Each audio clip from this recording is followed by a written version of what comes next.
Hello friend, मैं हूं ताबिश खान। आप देख रहे हैं हमारा channel skill India with Tabish. आज मैं आपके लिए लेके आया हूं ऐसे टॉपिक पर वीडियो जिसमें हम बात करेंगे यहाँ पर architect interview question and answer. यहाँ पर मैं आपको बताऊंगा आर्किटेक्ट के इंटरव्यू में किस टाइप के क्वेश्चन आपसे पूछे जाते हैं। साथ ही साथ मैं यहाँ पर आपको ये भी बताऊंगा कि आर्किटेक्ट की जॉब जब आपको मिल जाती है तो वहां पर आपको कितनी सैलरी मिलती है। यहाँ पर हम बात करेंगे फ्रेशर को कितनी सैलरी मिलती है और एक्सपीरियंस जिसके पास होता है उसको कितनी सैलरी मिलती है। इस सब के बारे में बात करेंगे इस वीडियो के अंदर। तो फ्रेंड, आगे बढ़ने से पहले आप सभी से एक रिक्वेस्ट करना चाहूंगा, अगर आप हमारे चैनल पर न्यू हैं तो प्लीज सब्सक्राइब जरूर कीजिएगा, साथ में बेल आइकन को जरूर दबाइएगा ताकि इसी तरीके के जितने हम नए नए वीडियो लेके आ रहे हैं उन सबके नोटिफिकेशन आप तक पहले से पहले पहुंच सकें। साथ ही साथ एक रिक्वेस्ट और करना चाहूंगा, इस वीडियो को पूरा देखिएगा, बीच में स्किप मत कीजिएगा क्योंकि आगे चल के ये बहुत ज्यादा इंफॉर्मेटिव होने वाला है। चलिए फ्रेंड, देर ना करते हुए अपने वीडियो को हम स्टार्ट करते हैं। फ्रेंड, सबसे पहले हम बात करेंगे यहाँ पर इंटरव्यू क्वेश्चन एंड आंसर के बारे में। मैं आपको यहाँ पर कुछ क्वेश्चन बताऊंगा, साथ ही साथ उसके आइडियल आंसर भी बताऊंगा। आपको बस ये करना है कि उस आंसर और अच्छे से उसकी जो है तैयारी कर लेना है। साथ ही साथ जो है आप अपनी तरफ से भी उसमें कुछ पॉइंट ऐड करके इसका आंसर जो है तैयार कर सकते हैं। इससे आपको ये फायदा मिलेगा, जब भी आप इंटरव्यू देने के लिए जाएंगे तो आपसे वहां पे अगर इस तरीके के क्वेश्चन पूछे जाते हैं तो उसका आप अच्छे से आंसर दे सकते हैं। तो आपको जो है इन क्वेश्चनों को लिख लेना है और साथ ही साथ इसकी प्रिपरेशन कर लेना है जब आप इंटरव्यू देने जा रहे हैं। ठीक है, हो सकता है इंटरव्यू के टाइम पे आपसे इस तरीके के सवाल पूछे जाते हैं वहां पर, तो उसका आप अच्छे से आंसर दे सकें। यहाँ पर जो मैं आंसर बताने जा रहा हूँ वो आइडियल आंसर है। ठीक है, बस आपको इतना करना है कि उसमें कुछ चीजें अपने पास से भी आप ऐड कर सकते हैं। अगर आप उसमें ऐड करके जाते हैं तो और भी ज्यादा आपके लिए बेटर रहेगा।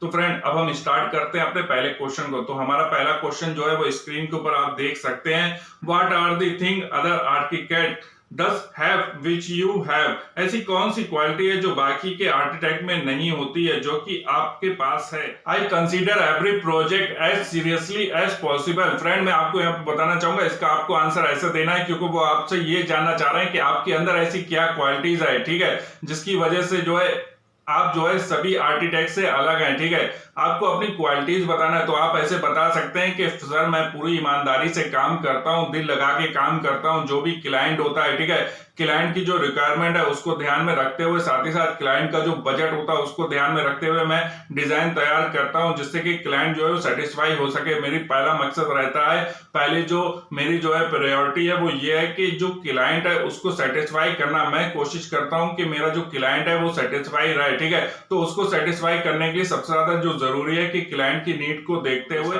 मैं ऐसा डिजाइन तैयार करूं जो क्लाइंट को अच्छा लग सके, क्लाइंट इससे सेटिस्फाई हो सके। मेरी पहली कोशिश रहती है कि जो भी क्लाइंट है उसको सेटिस्फाई होना चाहिए। ठीक है, ये आपको इस तरीके से आंसर देना। साथ ही साथ में आप बता सकते हैं कि जो भी काम होता है, जो भी प्रोजेक्ट होता है उसको मैं छोटा नहीं समझता हूं, सभी प्रोजेक्ट को मैं पूरा टाइम देता हूं और उसको जो है अच्छे से तैयार करता हूं। मैं सभी प्रोजेक्ट में जो है पूरे ध्यान से जो है सभी चीजें चेक करता जाता हूं, उसकी जो डिटेलिंग है उसको भी चेक करता जाता हूं कि कहीं पर कोई चीज रह तो नहीं गई। सारी चीजें चेक करने के बाद उसको क्रॉस चेक करता हूं, क्रॉस चेक करने के बाद फिर उसको जो है क्लाइंट के पास सेंड करता हूं। ठीक है, क्लाइंट को दिखाता हूं, अगर उससे क्लाइंट जो है सेटिस्फाई है तो सही है, अगर उसको कोई चेंज चाहिए तो उसको चेंज करने के बाद फिर उसकी दोबारा से डिजाइन बना। मेरी कोशिश ये रहती है कि जो भी क्लाइंट का प्रोजेक्ट है उसमें जो जगह है उसकी कम से कम जगह का अच्छे से अच्छा यूज हो सके। इसलिए अगर क्लाइंट का सिंपल भी प्रोजेक्ट होता है तो मैं उस पर भी पूरा ध्यान देता हूं, पूरी ईमानदारी के साथ और पूरा दिल लगा के उस काम को करता हूं जिससे कि कस्टमर जो है, जो भी हमारा क्लाइंट है वो हमसे सेटिस्फाई हो सके।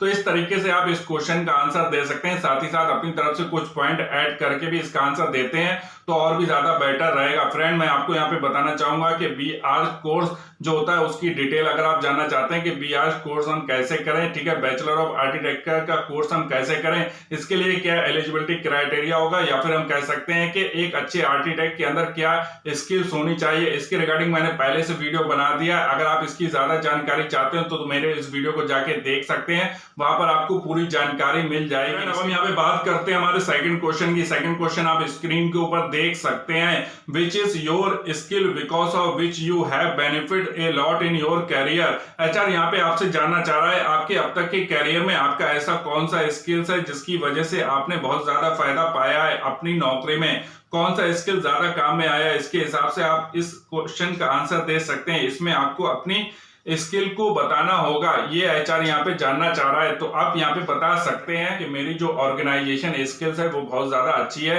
मुझे कोई भी प्रोजेक्ट मिलता है तो मैं उसको ऑर्गेनाइज वे में करता हूँ जिससे कि वह काम जो है बहुत अच्छे से चलता है और बहुत ही अच्छे तरीके से पूरा हो जाता है। साथ ही साथ आप ये भी कह सकते हैं कि मैं जो भी काम करता हूँ उसमें क्रिएटिव आइडियाज के साथ में उस वर्क को करता हूँ। मेरी कोशिश ये रहती है कि मेरा जो भी प्रोजेक्ट आ रहा है हर प्रोजेक्ट में कुछ ना कुछ मैं नया करूँ, ठीक है, हर प्रोजेक्ट को एक अलग तरीके से डिजाइन करूँ। तो ये भी आप यहाँ पे बता सकते हैं। यहाँ पर आप ये भी कह सकते हैं कि मैं अपनी जो है प्रोजेक्ट मैनेजमेंट स्किल और कम्युनिकेशन स्किल्स के ऊपर पूरा ध्यान रखता हूँ। यहाँ पर मैं ये ध्यान रखता हूँ कि जो भी क्लाइंट की नीड है, क्लाइंट की नीड को समझना, इसके लिए क्लाइंट से मैं बात करता हूँ अच्छे से और उसकी जो भी प्रॉब्लम होती है उसको मैं समझता हूँ, उसके बजट को समझता हूँ, क्लाइंट को क्या क्या उस प्रोजेक्ट के अंदर चाहिए, इसको ध्यान में रखते हुए फिर मैं वर्क करता हूँ। तो वो वर्क जो है बहुत ही अच्छा रहता है, क्लाइंट उससे जो है सेटिस्फाई हो जाता है।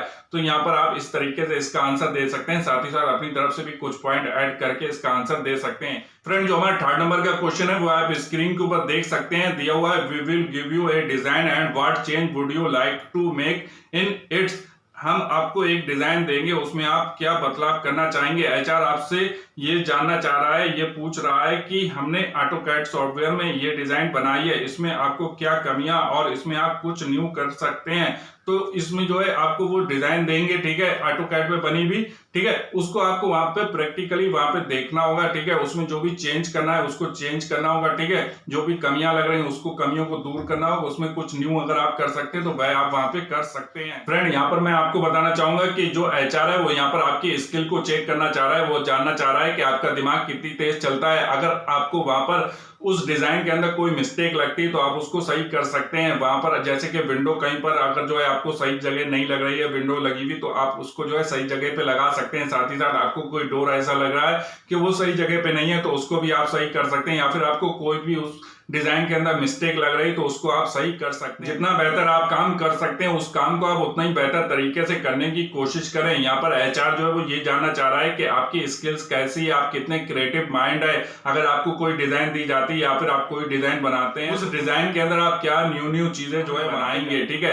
तो इस चीज का आपको ध्यान रखना है कि जब भी आपको जो है वो इस तरीके का क्वेश्चन पूछा जाए तो आपको इसमें जो है ध्यान रखते हुए इसका आंसर देना है, क्योंकि एचआर जो है यहाँ पर आपके स्किल्स को चेक कर रहा है, आपके क्रिएटिव माइंड को चेक कर रहा है, ठीक है, ऑर्गेनाइजेशन स्किल्स को चेक कर रहा है, ठीक है, आपकी communication and project management skills को भी यहाँ पर वो चेक कर लेते हैं। एंड आपको यहाँ पर इस बात का भी ध्यान रखना है, जो भी आप सॉफ्टवेयर यूज करते हैं, जिन सॉफ्टवेयर की आपको नॉलेज है, जो आप जो है डिजाइन बनाते टाइम, ठीक है, कोई प्रोजेक्ट को बनाते टाइम या प्लान बनाते टाइम जिस सॉफ्टवेयर का आप यूज करते हैं उनकी भी आप अच्छे से नॉलेज कर लें, क्योंकि वहां पर आपसे सॉफ्टवेयर से रिलेटेड भी क्वेश्चन पूछे जा सकते हैं। साथ ही अगर आप फ्रेशर है तो आपकी एजुकेशन से रिलेटेड जो है वहां पर क्वेश्चन पूछे जा सकते हैं। साथ ही साथ जो है अगर आपके पास एक्सपीरियंस है तो एक्सपीरियंस से रिलेटेड आपसे क्वेश्चन पूछे जा सकते हैं कि आपने प्रीवियस कंपनी में किस टाइप के प्रोजेक्ट पे वर्क किया है, ठीक है, उन प्रोजेक्ट के बारे में भी आपसे पूछा जा सकता है। फ्रेंड, मैं आपको बताना चाहूंगा कि अगर आप जानना चाहते हैं कि एक आर्किटेक्ट का क्या काम होता है, ठीक है, क्या जॉब ड्यूटीज एंड रिस्पॉन्सिबिलिटीज होती है, इसके बारे में अगर आप डीपली जानकारी चाहते हैं, डिटेल में जानकारी चाहते हैं, तो इसके रिगार्डिंग मैंने पहले से वीडियो बना दिया है,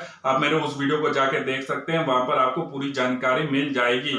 फ्रेंड, आपसे इस तरीके का भी क्वेश्चन पूछ सकते हैं, जैसे कि आप स्क्रीन के ऊपर देख सकते हैं, how will you understand the whole project is going well. आप किस तरीके से इंश्योर करेंगे कि पूरा प्रोजेक्ट सही चल रहा है, इस बात का आपको ध्यान रखना है। ये क्वेश्चन भी आपसे पूछा जा सकता है, इसके बारे में आप जो है इस तरीके से आंसर दे सकते हैं। यहाँ पर जो एचआर है वो आपसे ये जानना चाह रहा है कि जो भी काम है आप सिर्फ सॉफ्टवेयर पे ही करते हैं या फिर विजिट भी करते हैं, जाके जो प्रोजेक्ट जहां पर बन रहा है, ठीक है, वहां पर जाके आप चेक भी करते हैं कि वहां पर कैसा काम चल रहा है, ठीक है। तो एचआर यहाँ पे ये जानना चाह रहा है, एचआर जानना चाह रहा है कि आपको मटेरियल की भी नॉलेज है कि आप वहां पर जाके चेक करते हैं कि वहां पर कैसा मटेरियल लग रहा है। तो आपको बताना है कि मैं एवरी प्रोजेक्ट की जो भी प्रोजेक्ट हमारे पास आता है उसकी मैं साइट विजिट भी करता हूँ, मैं वहां पर जाके मटेरियल भी चेक करता हूँ, ठीक है, जाके वहां पर डिजाइन को चेक करता हूँ कि जो मैंने डिजाइन दी उसी के अकॉर्डिंग वहां पर वर्क हो रहा है, ठीक है, जहां पर जो पिलर है, ठीक है, वहां पर वो पिलर आए, ठीक है, एक एक इंच का मैं वहां पे जाके चेक करता हूँ कि सभी काम सही तरीके से चल रहा है। जो भी वहां पर लेबर और मिस्त्री काम कर रहे हैं उनके साथ में भी मैं मीटिंग एडिटिंग करता हूं, जिससे कि मैं उनको बताता हूं कि जाके कि जो भी हमने डिजाइन दिया वो इस तरीके से डिजाइन है, आपको अगर इसमें कुछ पूछना है तो आप पूछ सकते हैं, अगर तो इस तरीके से आप आंसर दे सकते हैं। तो फ्रेंड मैं आपको यहाँ पर बताना चाहूंगा जो भी मैंने आपको यहाँ पर क्वेश्चन बताए हैं उसके आपको आइडियल आंसर भी बताए हैं, ठीक है। तो आप इन आंसर को अपने पास जो है नोट कर लीजिए, ठीक है। नोट करने के बाद इसमें कुछ अपनी तरफ से भी पॉइंट ऐड कर लीजिए, ताकि अगर आप इंटरव्यू देने जाएं तो वहां पर आपसे इस तरीके के अगर क्वेश्चन पूछा जाता है तो उसका आप अच्छे तरीके से आंसर दे सकें, जहां पर आपके सिलेक्शन के चांस वहां पर बढ़ सकें। फ्रेंड अब हम यहाँ पे बात करते हैं कि एक आर्किटेक्ट की सैलरी कितनी होती है। तो मैं आपको बताना चाहूंगा यहाँ पर आपकी सैलरी जो है डिपेंड करती है आपके एक्सपीरियंस के ऊपर। अगर आप फ्रेशर हैं तो आपको सैलरी कम मिलती है, अगर आपके पास एक्सपीरियंस है तो आपको सैलरी भी ज्यादा मिलती है। लेकिन अगर हम यहाँ पे बात करें कि फिक्स सैलरी की, तो मैं आपको बताना चाहूंगा यहाँ पर जो है अलग अलग कंपनी में अलग अलग सैलरी का पैकेज होता है, डिपेंड करता है लोकेशन के ऊपर भी, कि नोएडा में अगर आप अप्लाई कर रहे हैं तो वहां पर सैलरी पैकेज अलग हो सकता है, अगर आप बेंगलोर में अप्लाई कर रहे हैं तो वहां पर सैलरी पैकेज अलग हो सकता है। नॉर्मली जनरल बात करें कि कितनी सैलरी मिल जाती है, तो मैं आपको बताना चाहूंगा यहाँ पर अगर आप फ्रेशर हैं, ठीक है, तो आपको जो मंथली सैलरी है वो 15 से 30 हजार रुपए के बीच में आसानी से मिल जाती है। अगर आपके पास एक्सपीरियंस है तो आपको यहाँ पर जो सैलरी है वो 30 हजार रुपए से लेके 1.5 लाख रुपए तक की मिल जाती है। फ्रेंड मैं आपको बताना चाहूंगा जो भी मैंने यहाँ पर आपको जानकारी दी वो एक अनुमानित है, ठीक है, वो फिक्स नहीं है। जो भी कंपनी में आप अप्लाई कर रहे हैं वहां पर भी आप चेक कर लीजिए, क्योंकि वहां पर मैं आपको बताना चाहूंगा हर कंपनी का जो सैलरी पैकेज होता है वो डिपेंड करता है कंपनी के ऊपर, कंपनी का क्या बजट है आर्किटेक्ट को हायर करने का, ठीक है। तो ये डिपेंड करता है टोटली कंपनी के ऊपर, कंपनी पॉलिसी के ऊपर, कंपनी बजट के ऊपर। तो डिफरेंट टाइप की जो कंपनीज हैं, ठीक है, उनके पैकेज अलग अलग होते हैं, तो इस बात का आपको ध्यान रखना है। यहाँ पर जो मैंने वेतन बताया वो अनुमानित वेतन है, ठीक है, वो लोकेशन के हिसाब से, ठीक है, और कंपनी के हिसाब से ऊपर नीचे हो सकता है। फ्रेंड उम्मीद करता हूं कि जो जानकारी मैंने आपको इस वीडियो के अंदर दी वो आपके लिए हेल्पफुल रही होगी। अगर आपको हमारा चैनल अच्छा लग रहा है, इसी तरीके का और वीडियो देखना चाहते हो, सिंपली हमारे चैनल को सब्सक्राइब कीजिए, साथ में बेल आइकन को जरूर दबाइएगा। और हाँ, एक रिक्वेस्ट और करना चाहूंगा, इस वीडियो को लाइक जरूर कीजिएगा, शेयर जरूर कीजिएगा, कमेंट करके जरूर बताइएगा आपको हमारा वीडियो कैसा लगा। Thanks for watching my video.